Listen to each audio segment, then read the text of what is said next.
Welcome to the Emotional Balance Sheet Podcast, your guide to help you manage life, money, and multiples.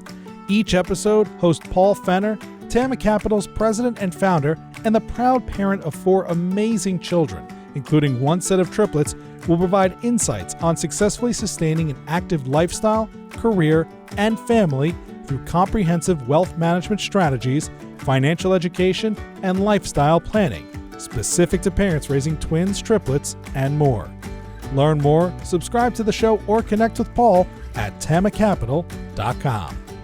This podcast is for informational purposes only and should not be relied upon for investment decisions. Clients of TAMA may retain positions in the securities discussed in this podcast. All of us are constantly trying to navigate our digital relationships, what they mean, how we interact with each other, the various platforms that we choose to use. But for parents, this is especially hard when trying to navigate the digital relationships between our kids and their devices and platforms. I first came across Dr. Tracy Dennis-Tiwary by watching a Diane Sawyer report, Letting Your Phone Get Between You and Your Child. The piece focused on screen time's effect on young children, which is still largely not understood. However, what is clear is distracted parents on their devices can create a negative impact. Tracy is quick to point out that her research is not aimed at shaming parents, just the opposite. Tracy advocates for parents having conversations with their kids about what they are getting out of their electronic usage and discussing opportunity cost. Adults and kids face a similar issue in that constantly disruptive social communications can damage long-term relationships. Putting constraints around our device usage and demonstrating healthy digital habits are 2 ways parents and kids can work together to become better digital citizens. Please enjoy my conversation with Dr. Tracy Dennis-Tiwary. Okay, Tracy, I am so looking forward to this conversation today. We met a few weeks ago and had an initial conversation about what we're going to talk about, and which was exciting. And now I'm kicking myself because I didn't hit the record button on that one. But today we're going to focus. We could go many different ways with our conversation today, but today we're going to focus on how I initially met you, which was through, or introduced to your work, which was through a Diane Sawyer report on technology in kids. So before we get to that point, though, I'd like you to kind of step back and give us a little bit of background about who you are. And for me, I'm interested in, how did you get into the field of psychology? Oh boy, you want the I'm going deep. story, Paul? I'm going deep. Well, I have to start a little bit deep for you then. And I actually started out life as a classical musician. I was an oboist of all things. And I don't know if most people even know what an oboe is, but it is a woodwind instrument. I was going to say it's a wood instrument.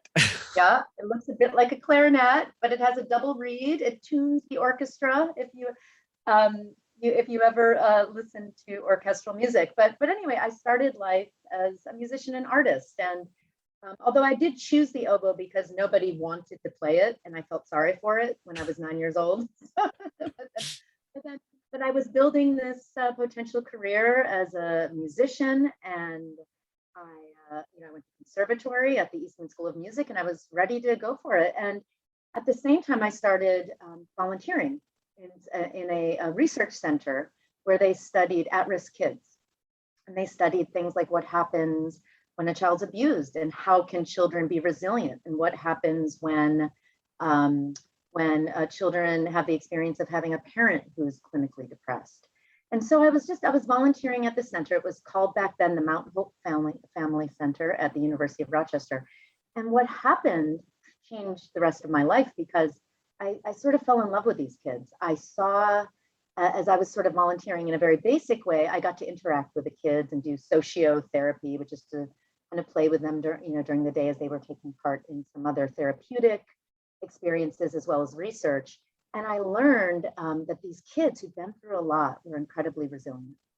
They, some of them had been severely abused, but I would see them, and I knew a little bit about their history, but I would see them during the day, and they would be these beautiful, bright, creative children. And I have to say, I fell in love with this idea that these children could still be, not just survive, but thrive and be resilient. And how does that happen? And how do we help kids do that? And that's really why I very suddenly switched gears after my junior recital at conservatory and announced to everyone that I wanted to become a clinical psychologist. So that was the very first step. So let me ask you this question. How did mom and dad take that news? Oh, God bless them. I mean, I was always a bit of a strong-headed, strong-willed person, you might say.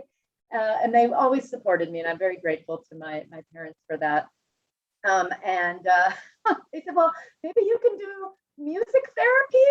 Like somehow all this music education is going to come in handy. But I think they saw how passionate I was, and so I fast forward. I don't want to bore people too much with this story, but I did receive a PhD then in clinical psychology. I specialized in working with kids, but really expanded that.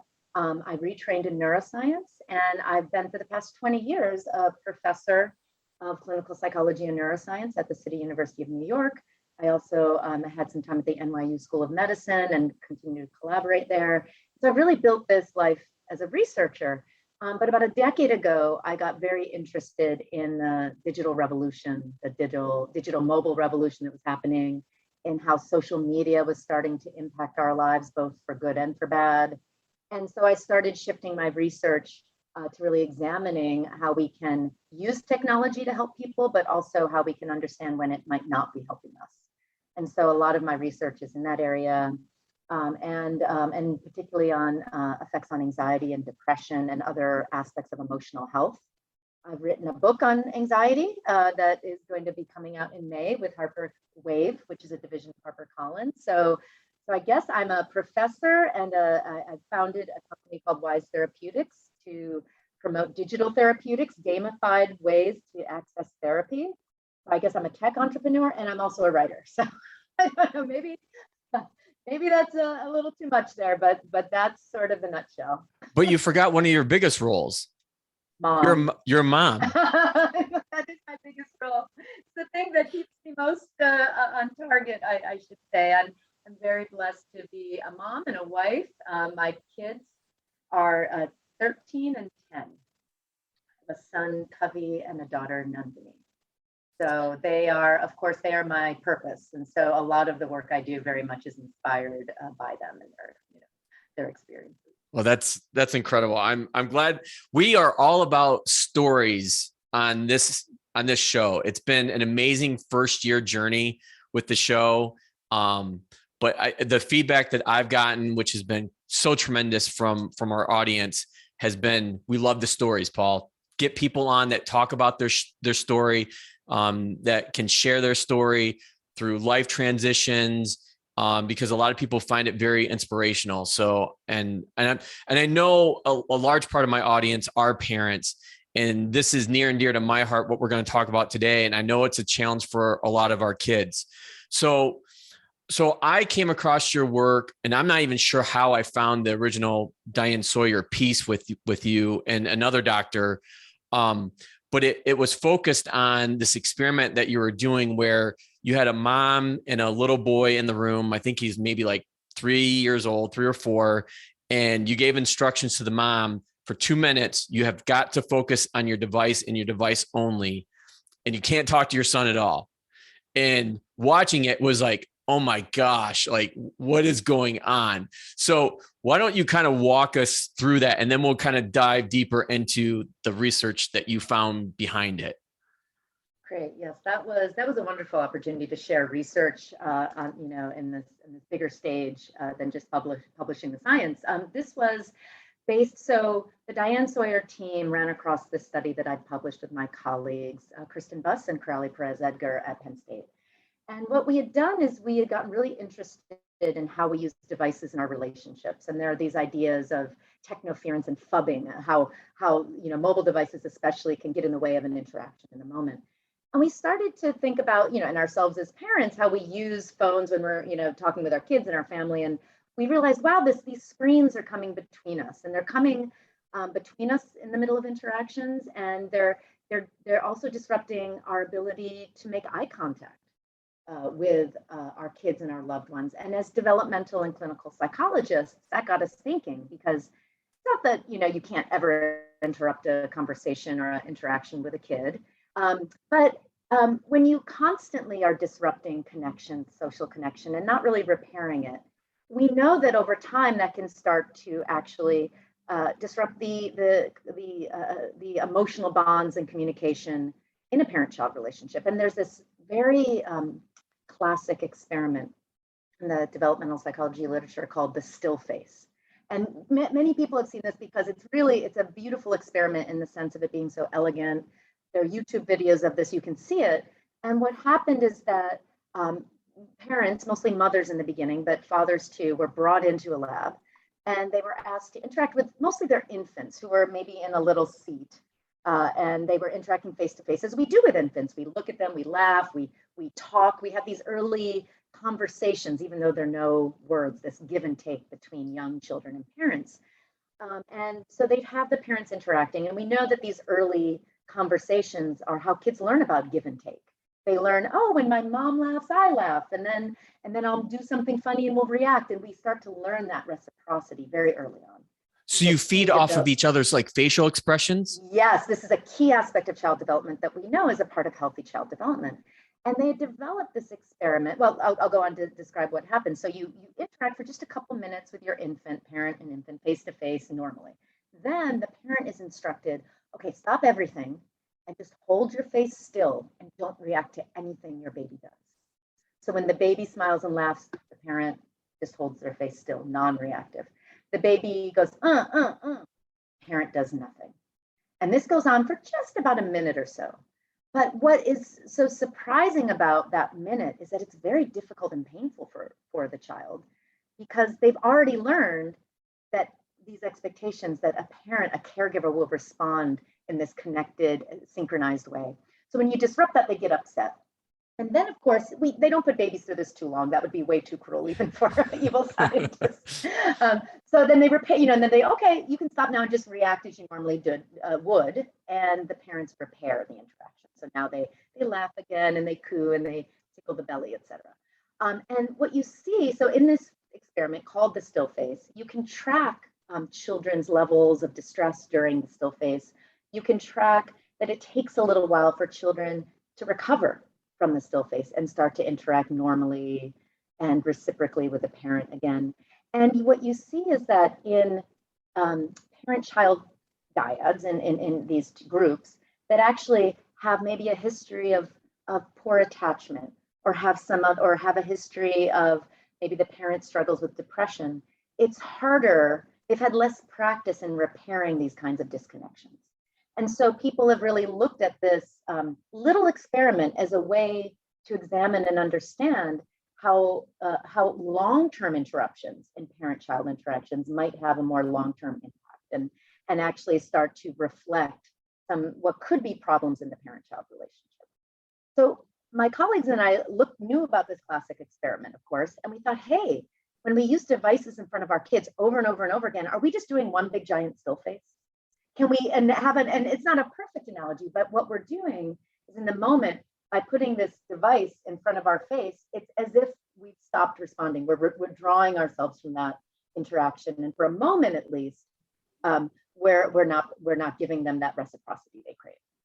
Again, we don't think that doing that once in a while is bad, but what if we do it over and over? So in the Diane Sawyer piece, what they did is they recreated that experience between parent and child, so that we could see on camera what it's like for a child when a parent sort of interrupts the interaction with the phone. We also were able to see how well different kids in the actual research project, not the Diane Sawyer piece, but when we gathered data using this experiment with the devices instead of a traditional still face, we were able to see, can we actually track that kids do have a hard time reconnecting after parents have the device in between them? Is there a delay in being able to re-engage in free playtime and with a nice emotional flow? And we did find there was a delay. We also found that the more that parents said that they used phones and devices in front of family members, the harder it was for kids to recover after the still face and re-engage in sort of an emotionally positive way. So we weren't trying to say that all phone use with your kids is bad. But what we did detect with the, based on the data, is that it does cause a disruption when you shove a phone in the middle of an interaction, which is what your grandma could have told you, of course. But it also starts to look like this still face paradigm that we know is an analog to other kinds of larger parent-child disruptions, like what happens when parents are depressed and can't engage with their kids over long periods of time. And we know it's hard to repair it. So this, again, wasn't to demonize phone use, but to kind of make us all wake up and look for a moment and think, maybe there's a cost. And maybe there are choices we can make, knowing that it's meaningful to put a phone in the middle of our time with our kids. Does your research show any detail on it's worse as kids get older? So my triplets are going to be 11 soon. My youngest, Mackenzie, is 9. Does it matter what age they are? If they're like toddler, infant, early, I don't even know what I call the group of ages of my kids, teenagers. Yeah. Does it matter? What do you find by age groups? So we don't know. We haven't done those studies, but from a developmental perspective, we really think of this early childhood period, say infants and toddlers and preschoolers. This is the time where that reciprocity, that eye contact, that between parent and child is developmentally very important. It's how a young child learns to be a self with others. They know that, I do this and I'm reacted to. They start to have this sense of autonomy and being a social partner with someone else. They learn a lot about emotion in these early face-to-face exchanges. They learn, you as a parent, and every parent knows, kids can read that sparkle in a parent's eye. When we're that excitement, that love, that so much is conveyed in the human eye, and the human eye has evolved to be this it really is the window to the soul, in the sense that we have evolved to read each other's eye expressions, to follow each other's eye gaze. So when a parent looks over to something and is alarmed, even an infant will know that something is happening and they'll orient to that. Other animals don't necessarily do that quite as effectively. So there's, and there's my dog. I was actually just thinking about a dog, because dogs who evolved in human communities are actually really good at following eye gaze. And anyone who's a dog person knows that. They'll give you that look, and they'll look for your eyes to tell you, I want food now, or there's something going on. So eye gaze is extremely important to early childhood relationships, to dog human relationships. So I think it is perhaps a little more important in the early years, in that sense, in answer to your question. But I think, we did a study also with adults where they were working on a problem-solving task together. And we did a phubbing study in which we interrupted the problem solving with one of the adults, who was actually a research assistant, pretending to get a call in the middle of problem solving and getting on their device and texting. And we found that really emotionally disrupted the experience of the other person. It disrupted problem solving. It made them feel more anxious. So even we adults are very sensitive to the phone getting in the way of our social connection with each other. Isn't there a lot of research behind, I'm just thinking from a productivity standpoint, like when you're working on something and you get distracted, whether it's your phone ringing or like you check an email real quick, it takes time to shift back and center back on the task that you are actually working on, right? There's definitely a cost, cognitive, time-wise. And the way that technology is set up, that it's mobile, we're constantly getting dings and rings, we're constantly being interrupted. So again, it doesn't have to be all bad, but we have to be aware as digital citizens about what kinds of choices to make. So again, I don't want to demonize parents who sometimes get on their phones in front of their kids. I do the same, but it's about being mindful about, well, what am I interrupting? When can I put the phone away? When can I really have this, really kind of prioritize and honor this human interaction we're having, where face-to-face is the most powerful way to do it in some cases. And I think you made a good point there, and you've made it twice now. And I know that you made it several times in the Diane Sawyer piece, which we'll link to your site with all your work in that video as well, is that when you're giving talks, you're not demonizing parents. I mean, No.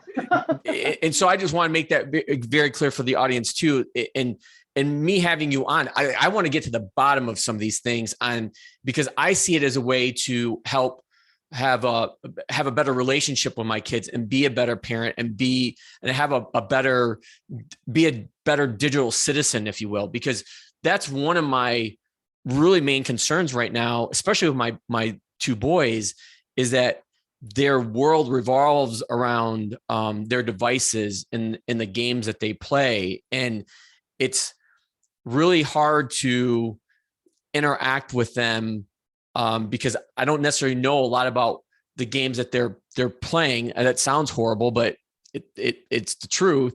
But I know, like, when they want to tell me something about their game, then that's when I need to try to stop what I'm doing and paying attention to them, because in their world, in their mind, that's a really big deal. That's such a great point, Paul. And I think that it's so hard being a parent navigating the digital age right now.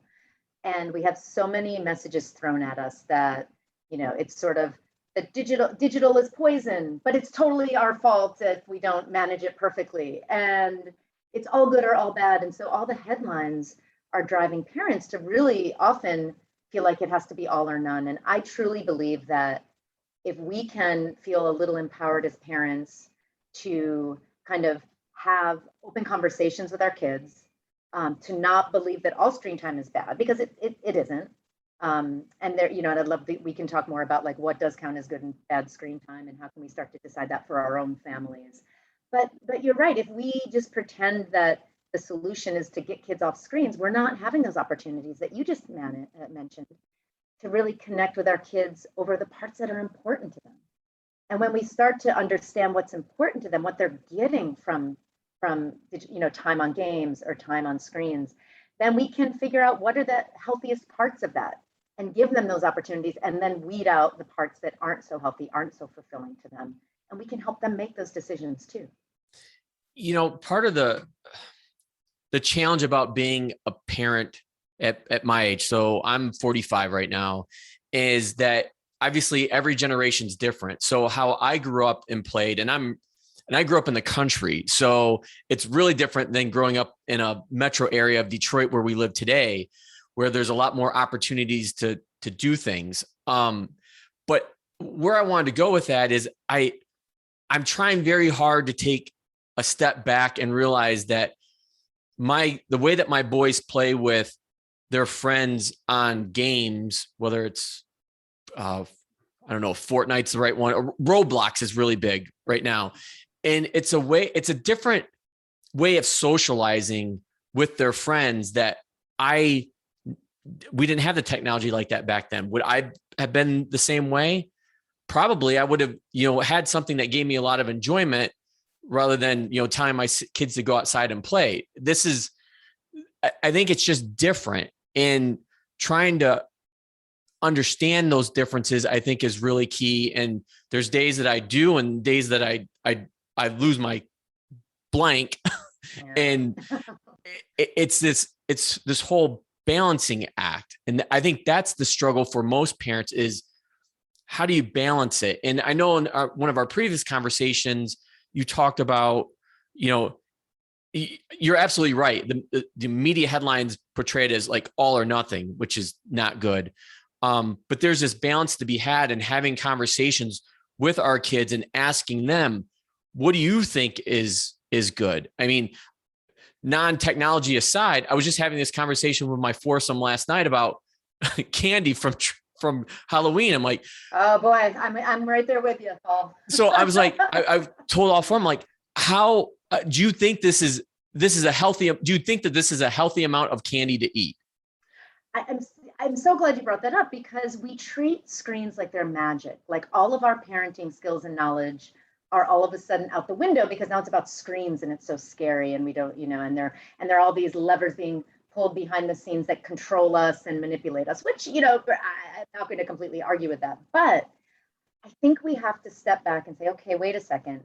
We can actually think about screen time like we do food, like we do healthy eating. That's one really helpful analogy that I think empowers parents. So we know junk food when we see it, and we know healthy food. And I think the same goes for screen time. So when we think about and we talk to our kids about what are you getting out of your time on the screen, we can ask ourselves, okay, what are the parts of their screen time that are about quality social connection, not just screaming at each other, shoot him, shoot him, shoot him, but more quality, and that's okay too sometimes, but quality social connection. What allows a kid and ourselves, same goes for ourselves, by the way, what allows a kid to be a more active user, so creating something, being in a more of a creator mode. On Roblox, there's a lot of creativity. On Minecraft, which my son likes on and off, although he changes sometimes. There's a lot of creativity.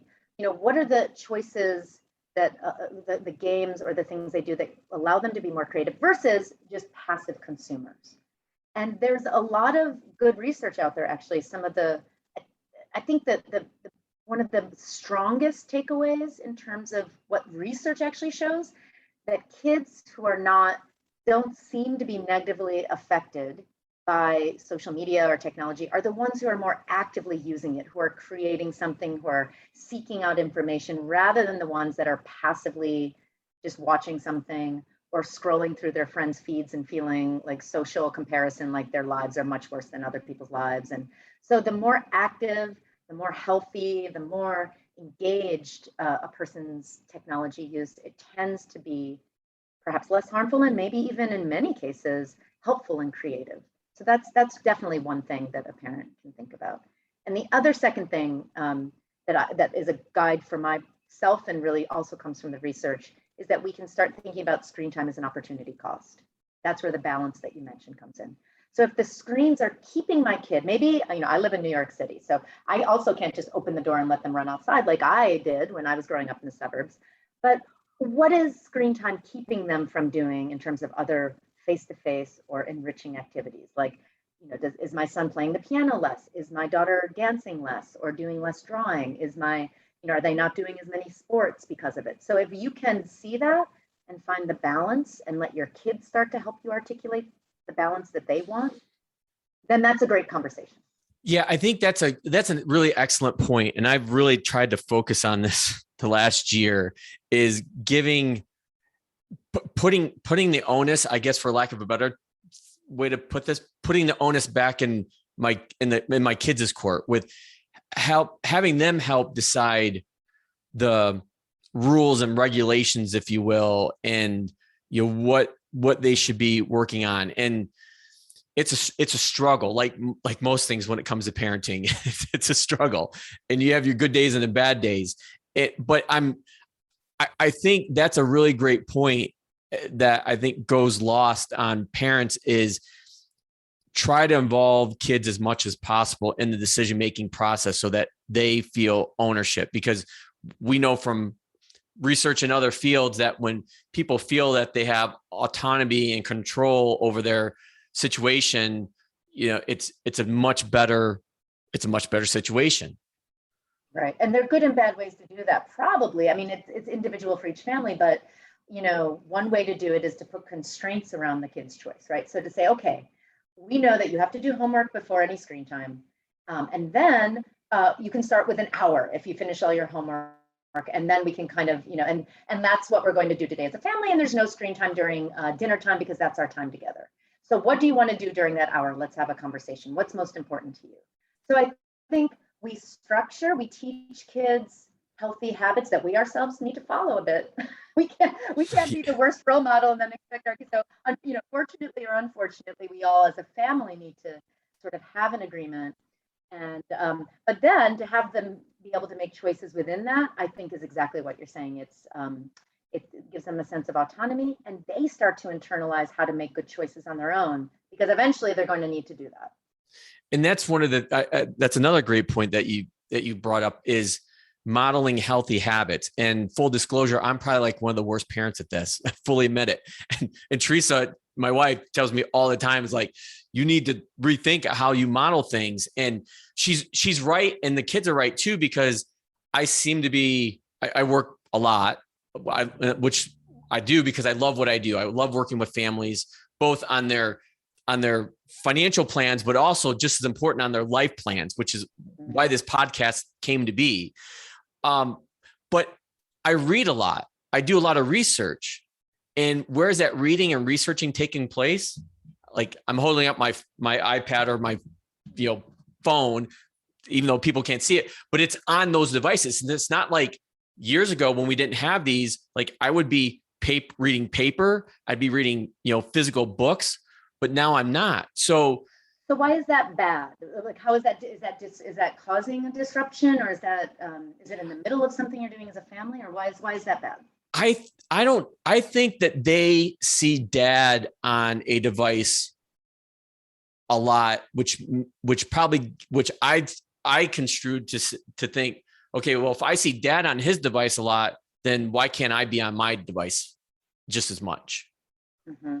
So just seeing you on it, do they know that you're working, or are they like, oh, dad, you're really just checking your Twitter feed, or like, what did they think? Yeah, I've tried to explain to them more and more. Like, so when I'm doing reading at night and I've got my iPad, like sometimes, like last night, I would physically go into their room and read with them. So even though I've got my iPad, they can see that I'm reading a research report or a book or whatever it may be.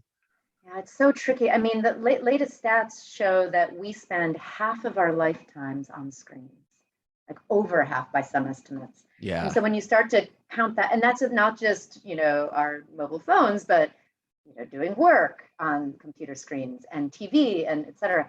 So if you think, when you get as old as you and I are, Paul, we're starting to talk decade, we're starting, and by the end of our lives, God willing, be a long life, it's decades. So when I'm faced with a situation like that, and I of course have been too, I find that my kids are more upset if they feel like I'm on a screen in the middle of something we're all doing together.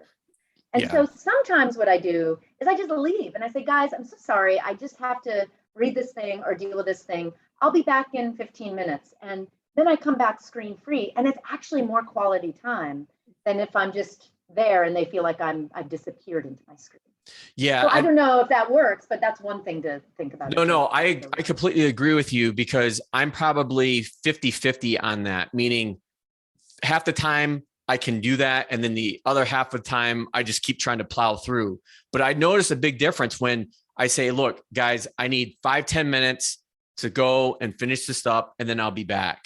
But to your point, like Teresa and I try to have some constraints around, when they can be on and off, and like when we're doing things as a family. And that's one of the things that are kind of gumming us up right now, is that for a few of our kids, they want to be on those devices, all the time, and would rather forego going outside to play with their kid, with other kids, or with doing something as a family. Now, we have been blessed and fortunate to have such a big and unique family with these triplets plus one. So trying to get 4 kids all around the same age to agree on what to do is good luck. Nearly impossible. So that in itself is a different topic. But I've, to your point, I've tried to grow and develop, as a parent, in my usage, with screens as well, to try to model healthy behaviors and to try to talk to them about it. Like I gave the example with the candy. One question I want to kind of pivot to, which is techie, but I'm really interested in this. And it's because you hear people talk about, well, the research says this. You run a lab. How do you get your research? Like, how do you get people to be a part of these studies and these research projects that you do? I know this is like getting like really like into the weeds, but it's something I think this has been heightened with COVID, because people will pull an article offline and, well, this researcher says this, and then they'll pull another article. This researcher says that. Where does all this research come from, Tracy? Well, we get participants by hook and crook. So, but honestly, it really depends on the kind of research one's doing. So, during COVID, of course, a lot of us shifted to online research where we could. And then, you can do everything from advertising on, and, there's social media advertising. That's always an option. There's, Craigslist, there's that sort, there's the net route, but a lot of the work I do is clinical work.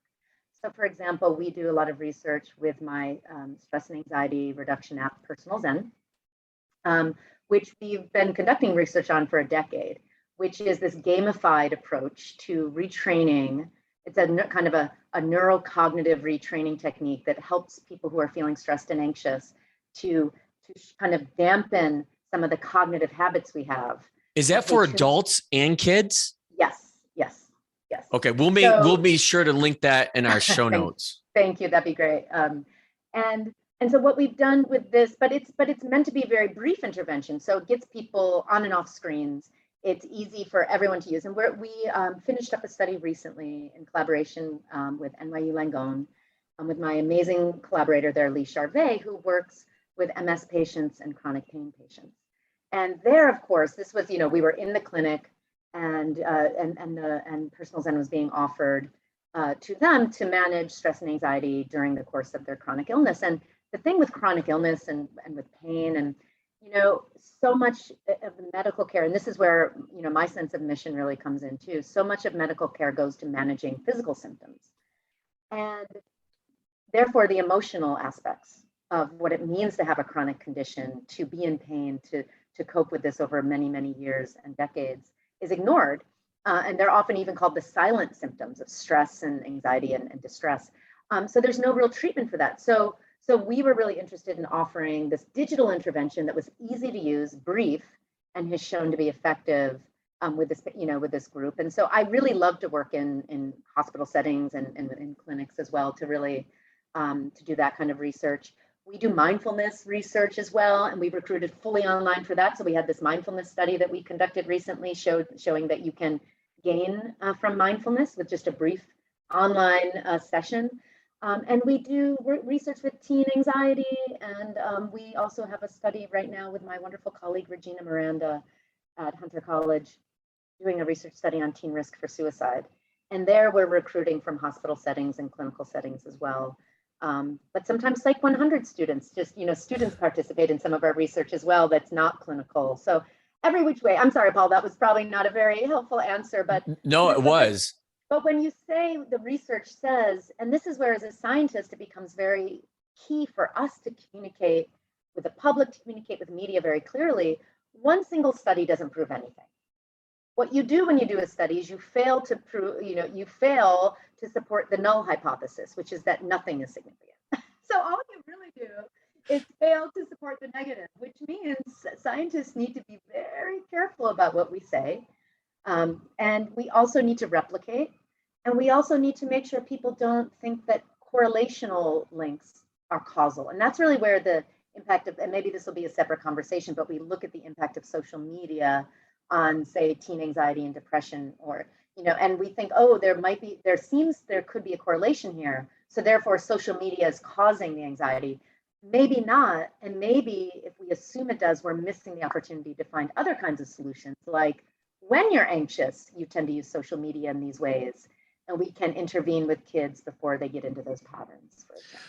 Well, if the audience doesn't know this yet, Tracy's going to be back on the show sometime again early in 2022, because as I was talking, as we were talking with each other, trying to nail down like the topic we wanted to cover, as I was doing more research and reading more of your work, that's when I found out about the teen depression project that you were working on in social media, which is in the headlines right now. It's just a hot ball of fire, I guess, for lack of a better term.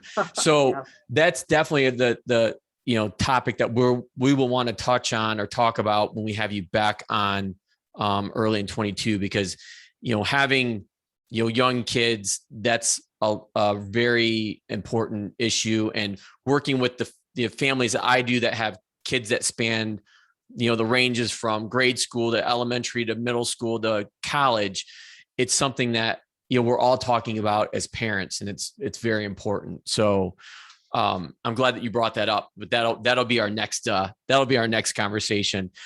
So I want to, as we kind of wrap up our conversation, because I know I only have you for a finite period of time, can we come back to the book that you're writing about anxiety? And we may not be able to get all this in right now. So again, we'll cover this when we have you back on.